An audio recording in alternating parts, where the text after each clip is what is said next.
అక్షరా channel మీరు తొలిసారి చూస్తున్నట్లయితే తప్పకుండా సబ్స్క్రైబ్ చేయండి. నచ్చితే లైక్ చేయండి. మీ మిత్రులకు శ్రేయోభిలాషులకు షేర్ చేయండి. వృశ్చిక రాశి విశాఖ 4వ పాదం, అనురాధ 1, 2, 3, 4 పాదాలు, జ్యేష్ఠ 1, 2, 3, 4 పాదాలు.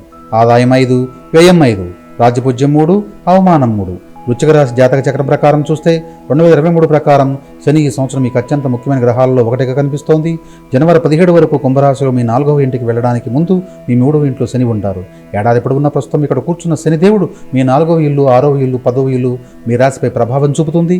మీ 2వ, 5వ గృహాల్లో అధిపతి అయిన బృహస్పతి మీ 5వ ఇంట్లో మీనరాశిలో కూర్చొని సంవత్సరాన్ని ప్రారంభిస్తాడు. మీనం నుండి బయలుదేరి ఏప్రిల్ 22, 2023 మేషరాశిలోకి ప్రవేశిస్తాడు. అక్కడ నుండి మీ 10వ ఇంటిని, 12వ ఇంటిని వీక్షిస్తాడు. దీని కారణంగా మీ పని మీద, ఉపాధిపై ప్రభావం చూపుతుంది. ఏప్రిల్లో బృహస్పతి రాశిలోకి ప్రవేశించినప్పుడు రాహు ఇప్పటికే మేషరాశిలో ఉండడం చేత మే మరియు జూన్ నెలలో 6వ ఇంట్లో గురువుకు చండాదోషం ఏర్పడుతుంది. ఇది వృత్తిపరమైన హెచ్చుతగ్గులను కలిగిస్తుంది. ఆ తర్వాత అక్టోబర్ 30న 2023 రాహు తన తిరోగమన చలనాన్ని ప్రారంభించి మీ జాతకంలో 5వ ఇంట్లో మీనరాశిలో ప్రవేశిస్తారు. మీ వృత్తి జీవితంలో ఈ సంవత్సరం హెచ్చుతగ్గులు కనిపిస్తున్నాయి. మీరు కొన్ని ఇబ్బందులు కూడా ఎదుర్కొంటారు. ఆ తర్వాత క్రమక్రమంగా మీ పెరుగుతున్న శక్తి ఫలితంగా మీ జీవితంలో చాలా అద్భుతమైన విషయాలు చోటు చేసుకుంటాయి. మీరు విదేశాలకు వెళ్ళే అవకాశం ఉంటుంది. జనవరి వివాహాల కష్టతరమైన నెల. మీ పనుల్లో కొన్ని సవాళ్ళను ఎదుర్కోవచ్చు, కానీ సుదీర్ఘ ప్రయాణానికి అవకాశాలు కూడా ఉంటాయి. మీరు విద్యార్థి అయితే మీరు విద్యారంగంలో రాణిస్తారు. మీ దృష్టి ఆధ్యాత్మిక కార్యక్రమాలపై మళ్ళుతుంది. ఫిబ్రవరి నెలలో మీ జీవితం గణనీయమైన మార్పుకు లోనవుతుంది. మీరు ఉద్యోగం మారే అవకాశం కూడా కనిపిస్తుంది. మీ ఇల్లు మారే అవకాశం లేదా మీ బంధువులు దగ్గరగా ఉండే అవకాశం ఉంది. మీ మానసిక ఉద్రిక్త స్థాయి కొంతమేరకు పెరిగే అవకాశం ఉంది. మీరు మీ శ్రేయస్సు గురించి జాగ్రత్త వహించాలి. మార్చిలో మీరు ఏవైనా శారీరక సమస్యల విషయంలో జాగ్రత్తగా ఉండవలసి ఉంటుంది. ఈ సమయంలో ఏదైనా వాహన ప్రమాదం, గాయం, ప్రమాదం లేదా శస్త్రచికిత్స జరగవచ్చు. కాబట్టి అదనపు జాగ్రత్తలు తీసుకోండి. ఈ కాలంలో ఓపికగా ఉండండి. ఈ కాలం ఆర్థికంగా కాస్త కుదురుపడుతుంది. ఏప్రిల్ నెలలో మీ జీవితం గణనీయమైన మార్పులకు లోనవుతుంది. చదువులో కొంత ఆటంకం కలగవచ్చు, కానీ సుదీర్ఘ అంతర్జాతీయ పర్యటనకు వెళ్లే అవకాశం ఉంది. మీ సోమర్థనాన్ని నివారించడం ఉత్తమం, ఎందుకంటే ఇది పనిలో సమస్యలను కలిగిస్తుంది. మేలో చాలా హెచ్చుతగ్గులు ఉంటాయి.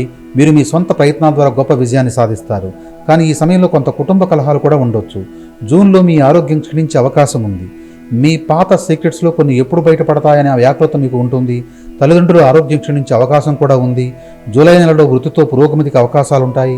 మీరు గౌరవంగా వ్యవహరిస్తారు. ఫీల్డ్లో మీ పని ఆధారంగా మీరు మంచి ప్రమోషన్ మరియు వేతన పెంపునకు అర్హులు కావచ్చు. కార్పొరేట్ వృద్ధికి కూడా అవకాశాలుంటాయి. మీ ఉద్యోగం కారణంగా మీరు చాలా బిజీగా ఉంటారు. ఆరోగ్యం మెరుగవుతుంది.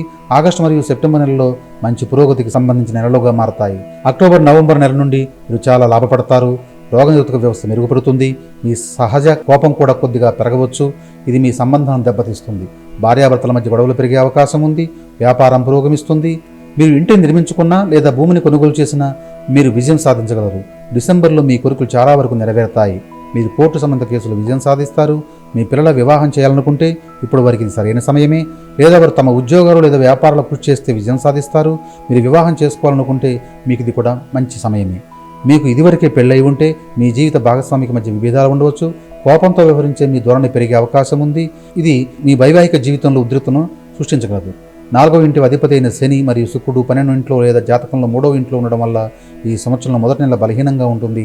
లేని పక్షంలో ఆస్తిని అమ్ముకోవలసి కూడా వస్తుంది. ఈ రాశిలో జన్మించిన వారికి అదృష్ట సంఖ్య 2, 9. జాతక దోష పరిహారాలను పరిశీలిస్తే ప్రతి మంగళవారం శ్రీ హనుమాన్ చాలీసా పఠించండి. శనివారం చీమల పంచదార పిండిని తినిపించండి. నాణ్యత గల ముత్యాల ఆభరణాలను ధరించడం మీకు ప్రయోజనకరంగా ఉంటుంది. మీ ఆరోగ్యం బాగాలేకపోతే సంకటమోచన స్తోత్రాన్ని పఠించండి.